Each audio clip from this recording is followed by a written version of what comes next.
بروفيسور كمال جنوحات رئيس المخبر المركزي بمستشفى رويبة ورئيس المجلس الطبي بمستشفى رويبة ورئيس خلية كوفيد بمستشفى رويبة ورئيس الجمعية الجزائرية لعلم المناعة.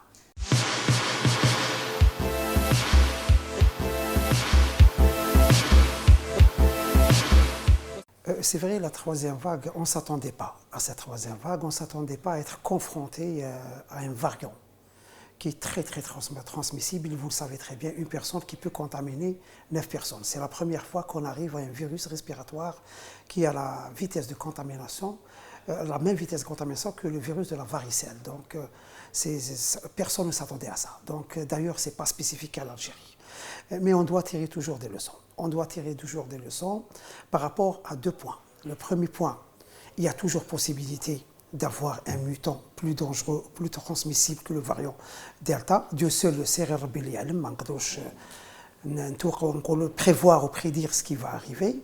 La deuxième, qui est la plus importante, le nombre de décès qui était dû beaucoup plus à la non-préparation des structures hospitalières par rapport à ces quantités de consommation d'oxygène. On ne s'attendait pas à ces consommations très accrues. D'ailleurs, la plupart des structures hospitalières, ils sont dotés de plusieurs appareils extracteurs d'oxygène ou bien carrément, comme on est en train, grâce aux donateurs, on est en train de faire carrément des générateurs d'oxygène qui peuvent alimenter 40 à 60 lits en oxygène sans avoir besoin de telle ou telle société pour les remplir.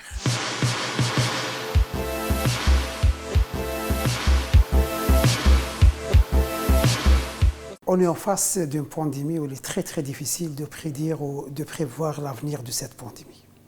Il y aura plusieurs éventualités, ou principalement 3 éventualités.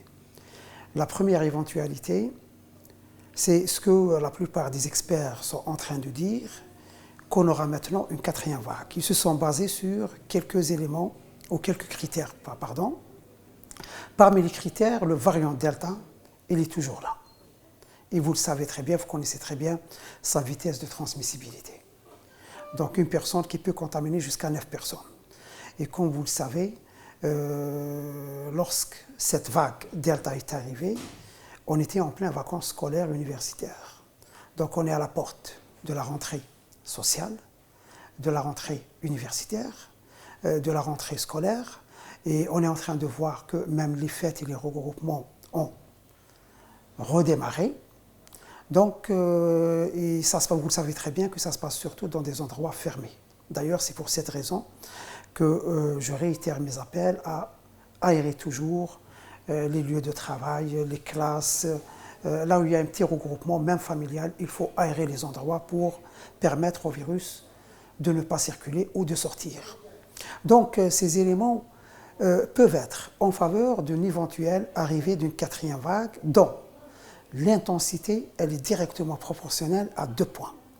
Le premier point, c'est la conduite et l'assiduité du citoyen algérien. Et on voit malheureusement que la plupart des gens ont commencé à abandonner un peu les mesures barrières. Ça, c'est le premier point. Le deuxième point qui est plus important, ça fait une année, ça fait quelques mois, il y avait une grande pénurie de vaccins. Et maintenant, alhamdoulilah, Dieu merci, on voit qu'il y a des millions de doses qui arrivent et on est certain que l'usine de Constantine de production locale de vaccins va démarrer à la fin du mois de septembre. Donc sur le plan acquisition, sur le plan logistique, tout a été mis à la disposition du citoyen. Reste maintenant l'afflux massif de citoyens vers ces centres de vaccination pour, si on aura une 4e vague, pour avoir une vague qui ne sera pas aussi virulente que la précédente. Ça, c'est la première éventualité de la 4e vague. Il y a une autre éventualité, vous le savez très bien, qu'il y a beaucoup de gens maintenant, on est à 10 millions de vaccinés, on est à plusieurs millions de sujets qui ont fait l'infection naturelle. Donc avec le port de mesures barrières, probablement on aura une petite vague très atténuée ou pas du tout de vague. Parce que vous le savez très bien, on est en plein décrue de la pandémie Est-ce que c'est dû aux mesures qui ont été prises? Est-ce que c'est dû à une atténuation de ce delta? C'est les semaines prochaines qui vont nous répondre à cette question. Troisième hypothèse qui est un peu avec des chances minimes, c'est la disparition de la pandémie. Donc, vous le savez très bien, le problème qui se pose maintenant, et la question qui se posait auparavant, c'est que est-ce que la personne vaccinée peut contaminer ou non? Et cette question est restée sans réponse pendant plusieurs mois. On vient d'avoir les réponses que les personnes vaccinées ne transmettent pas les virus. Mais malheureusement, le peu de personnes vaccinées qui font des formes pas graves, pas sévères, et qui font des symptômes, ils ont la même charge de virus que les personnes non vaccinées. Ils peuvent transmettre le virus. Donc ça a changé, vous le savez très bien, même sur le plan épidémiologique, on n'avait pas l'habitude dans l'histoire de voir de telles situations. Généralement, on parlait de l'immunité collective, 60-70%, pour arrêter la propagation du virus. Maintenant, le pourcentage de l'immunité collective est monté jusqu'à 85-90, voire plus, et non pas pour stopper la propagation du virus, mais plutôt pour atténuer les formes, le peu de formes qui vont survenir après. Donc Dieu seul sait lesquelles des trois situations ou éventualités nous allons l'affronter dans les prochains mois.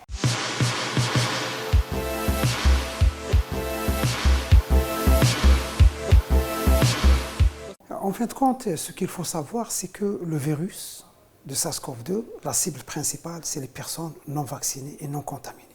D'ailleurs, les premiers confinements lors de la première vague, deuxième vague, elles ont été suivies par un rebond. Parce qu'il y avait beaucoup de personnes qui n'avaient pas encore contracté l'infection et le vaccin n'était pas disponible. Maintenant, la situation épidémiologique, ou bien les données par rapport à cette immunité acquise, que ce soit par l'infection naturelle ou bien par le vaccin, ont changé.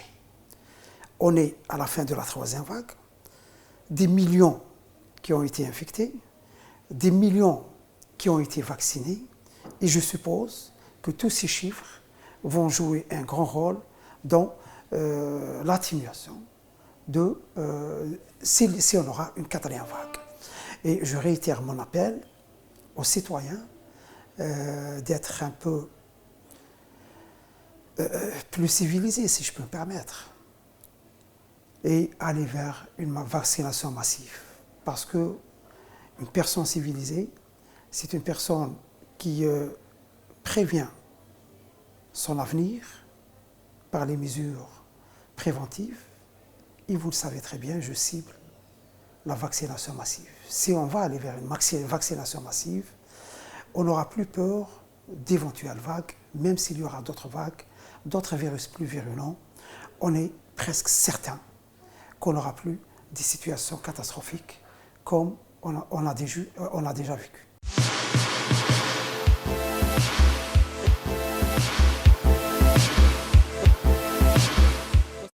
Honnêtement, vacciner les moins de 12 ans, je ne suis pas pour. Pour les personnes qui ont moins de 18 ans, moi je ne les considère pas scolarisés. Ce sont presque des adultes. Vous le savez très bien que la puberté, c'est à 14 ans, quelque chose comme ça. Donc on est à l'adolescence et l'adolescent doit se comporter avec lui comme une personne adulte. Et vous le savez très bien, lorsque les personnes sont en pleine adolescence, ils ont tendance à abandonner un peu et négliger les mesures barrières. Donc on a vu, Dieu merci, alhamdoulilah, qu'il n'y avait pas de cluster au niveau des écoles. Et cette fois-ci, comme le variant Delta, il ne fait plus de différence entre les âges.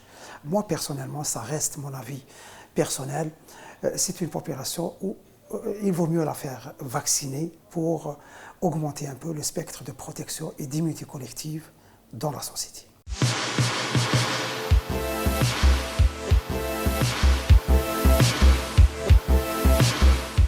Le variant Mu, un petit rappel, il est apparu le 20 janvier en Amérique latine.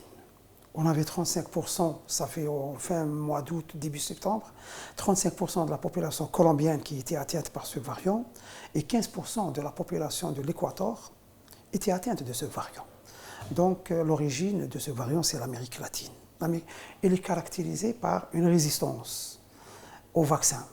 Ceci signifie que si le variant mu, par exemple, il rentre dans un pays, on aura des personnes qui ont été vaccinées, des personnes qui ont fait l'infection, qui risquent de refaire des réinfections. C'est ça la signification de résistance au vaccin. Par contre, on sait très bien que ce variant, il est présent à 0,1% dans la population mondiale. On l'a trouvé dans presque 40 pays dans le monde. Et aujourd'hui, demain, la semaine prochaine, on va le trouver en Algérie. 1 cas, 2 cas, 100 cas, 200 cas. Mais moi, personnellement, ce variant mu ne me fait pas peur. Pourquoi il ne me fait pas peur? Parce qu'il n'a pas la vitesse de propagation que le variant Delta. Et on a constaté, là où le variant Delta est présent, il n'y aura aucune chance à un autre variant de survivre. Donc tant que le variant Delta il est là, il n'y a pas de danger, ni par rapport à mu, ni par rapport à d'autres variants, parce qu'ils n'ont pas cette vitesse de propagation et de transmission très très rapide que le variant Delta. D'ailleurs, si vous permettez, j'ouvre une petite parenthèse, j'ai parlé avec des collègues journalistes, des journaux, deux journaux, un étatique et un autre public. Ils ont mis en titre que le professeur Djemouhat elle a déclaré que le variant mu qui menace l'Algérie. Non, je ne l'ai pas dit, c'était une malentente, ce n'était pas une menace pour l'Algérie, mais le variant mu, je l'ai dit, qu'on peut le voir aujourd'hui et demain, mais il ne constitue jamais une menace pour l'Algérie.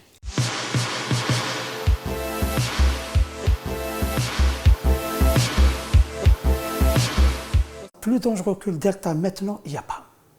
Donc le vrai variant, la vraie menace, c'est ce variant Delta avec cette rentrée sociale, avec beaucoup de personnes non immunisées, c'est-à-dire qui n'ont pas contracté l'infection durant les 3 mois précédents et qui n'ont pas encore été vaccinées. Donc, le conseil, je ne vais pas leur dire attendre de faire une infection bénigne ou modérée. Dieu seul connaît l'évolution des maladies chez chaque personne. Si on l'attrape, ça peut évoluer vers les formes sévères et vers le décès. Par contre, il y a un moyen beaucoup plus facile, gratuit, sans effet secondaire, qui est disponible. Et je réitère mon appel à appeler cette catégorie de population vers la vaccination massive et même ceux qui ont fait l'infection depuis plus de 3 mois à aller vers la vaccination pour prévenir les éventuelles réinfections.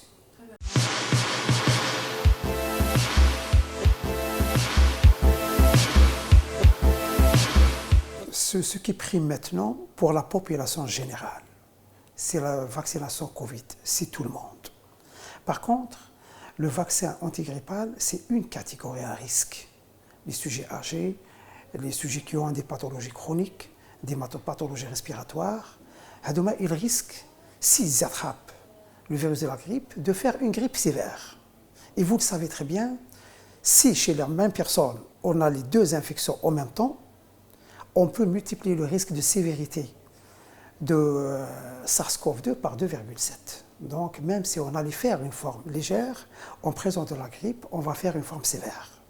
Donc, pour les personnes âgées et fragiles, ils doivent faire les 2, mais il y a toujours une période, une durée minimale de 3 semaines entre le vaccin antigrippal et le vaccin anti-SARS-CoV-2.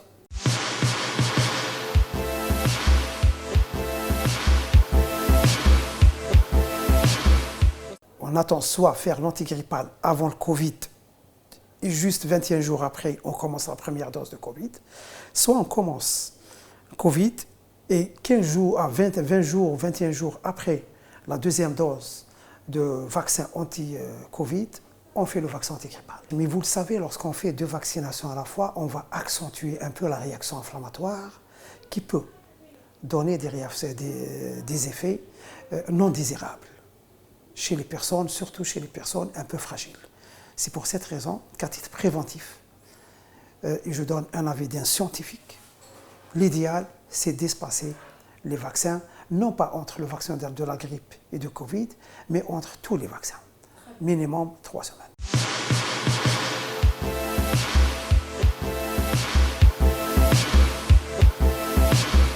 pense qu'à 10 millions de sujets vaccinés, on est le 20 septembre, ça va. Ce n'est pas une campagne qui a atteint ses objectifs tôt, mais l'objectif, vous le connaissez très bien, des autorités, c'est atteindre les 70% en fin de mois de décembre. Et je pense qu'il faut continuer à faire ces campagnes de sensibilisation. Je donne un avis personnel d'un scientifique, même si je serai critiqué par les confrères, par les collègues. Moi, je suis pour le pass sanitaire obligatoire. Parce qu'en fin de compte, vous le savez très bien, et moi, je suis pour la vaccination de personnel soignant obligatoire. Parce que vous le savez, on ne va pas protéger la personne, mais la personne, si elle attrape ou bien elle contracte le virus, elle va contaminer même les malades. Donc je suis pour le pass sanitaire obligatoire et je suis pour la vaccination obligatoire de tout le personnel soignant parce qu'il risque de contaminer les malades qui vont venir pour des motifs non Covid.